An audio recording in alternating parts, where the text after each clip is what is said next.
Week 3 was 100% the best week of the XFL season so far, and we actually ended up making our way out to an XFL game for the first time, and it was absolutely insane. Jackson and I made the trip out to Audi Field to watch the undefeated DC Defenders face off against the then undefeated St. Louis Battlehawks, and I can honestly say it was an absolute blast. It certainly wasn't anything I've ever seen at a football game before. DC fans are nuts, and it definitely got a little rowdy. If you remember in 2020, the Defenders fans made a very long beer snake, and they basically became known for it. But in week 1 of this season in DC, security took away the beer snake for some reason. Fans weren't exactly happy and decided to then throw lemons on the field and got super rowdy. But going into week 3, fans were actually allowed to do the beer snake by the XFL themselves, and it was huge. But eventually it was taken apart, and what looked like hundreds of cups all fell to the ground by the end zone as fans started throwing cups in celebration. Plus, even though the fans got their beer snake back, there were still plenty of lemons that got thrown on the field, even though lemons weren't in the drinks anymore. So people literally snuck in lemons to throw, which is kinda hilarious. And fans even at one point were chanting, "We want lemons."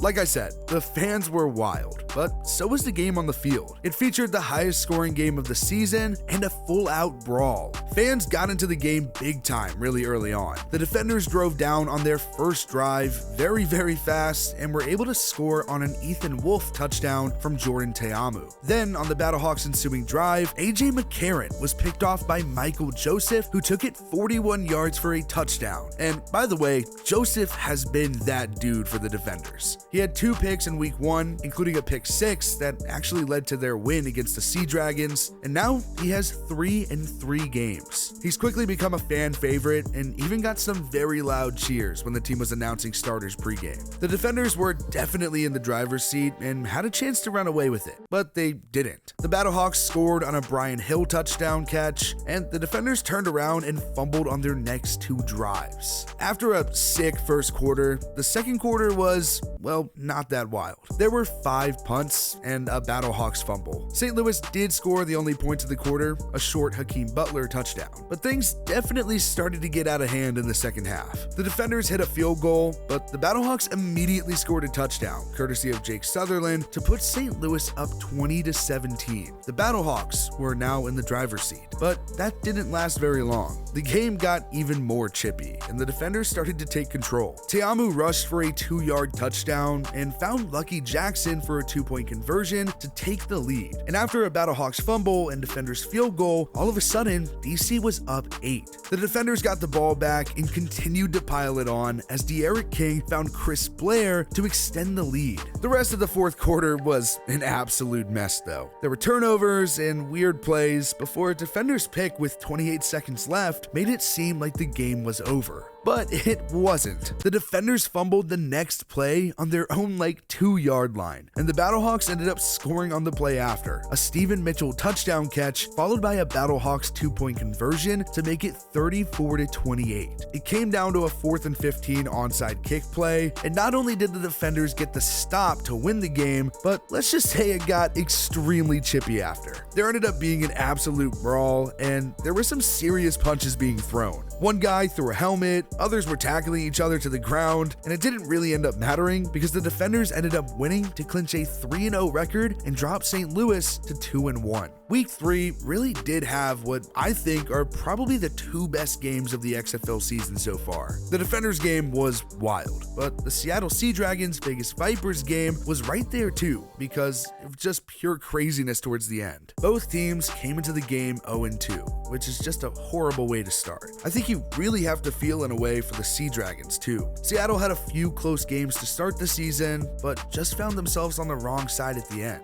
It hurts even more because Ben DiNucci is definitely one of the best quarterbacks in the league, and in terms of stats, he's actually been the best. Seattle has the talent to win games, but simply hasn't been able to close. On the other end, the Vipers kind of suck. I mean, they've had flashes of looking good, and they definitely have some good pieces, but it just hasn't fully clicked yet this this season. They also want to win a game and get on the right side of things, and they were nearly there. Vegas forced a good turnover and turned it into a Jeff Badette touchdown from Brett Hundley, but the Sea Dragons did turn around and score on their next drive. A nice Blake Jackson touchdown from Ben DiNucci. Both teams traded field goals to set at 9-9 at the half. The first half didn't have a ton of scoring or craziness, but the second half ended up being just wild. Vegas scored early in the third on a drive where I thought Brett Hundley ended up looking really good. I honestly think he's quietly been one of the best quarterbacks in the league since he's taken over for Luis Perez as the starter. The Vipers ended up going up 20-9, and it looked like the Vipers were going to maybe get their first win. DiNucci turned around and threw a horrible pick on the next drive, and Vegas had it, but Seattle ended up somehow turning it around. DiNucci hit Josh Gordon for a score before the fourth quarter, and he's just been so good. That DiNucci to Gordon connection is definitely the best in the league. Okay, now things get a bit crazy. Seattle hit a field goal in the fourth quarter to trail by 2 with about 7 minutes left, and from there on out, the game was just insane. On the first play of the drive, John Lovett caught a pass out of the backfield and took it 50 yards for a touchdown.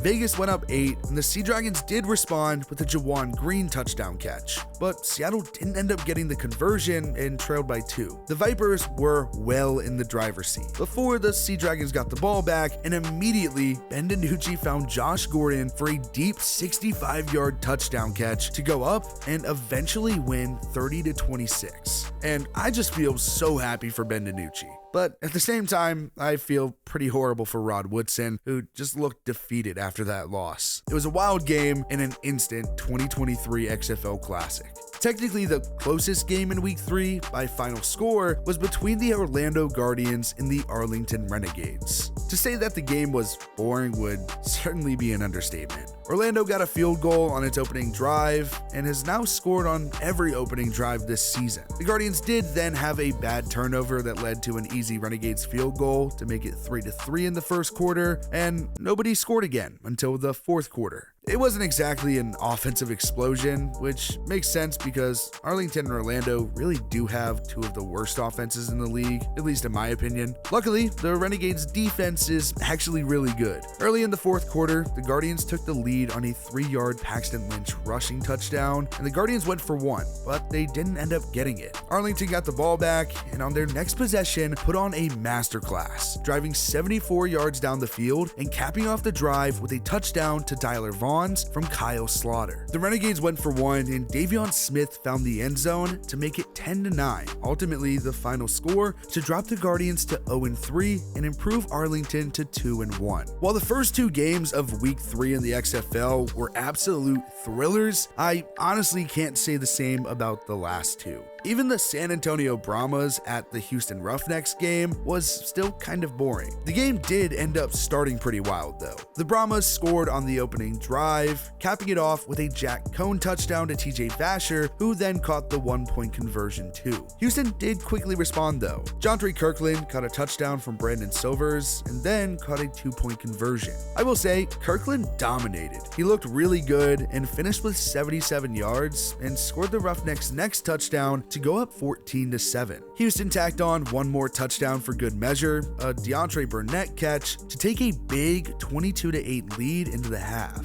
Now, with how well Houston moved the ball in the first half, you would have thought that they would continue to pile it on in the second half, but they didn't. Actually, Houston didn't score again in the second half, but the Brahmas did. It was just a Jaquez Patrick touchdown. Ultimately, it wasn't enough for the Brahmas to get past the Roughnecks, and the Brahmas dropped to 1-2, while the Houston Roughnecks improved to 3-0, becoming just one of 2 teams left undefeated in the XFL alongside our DC Defenders.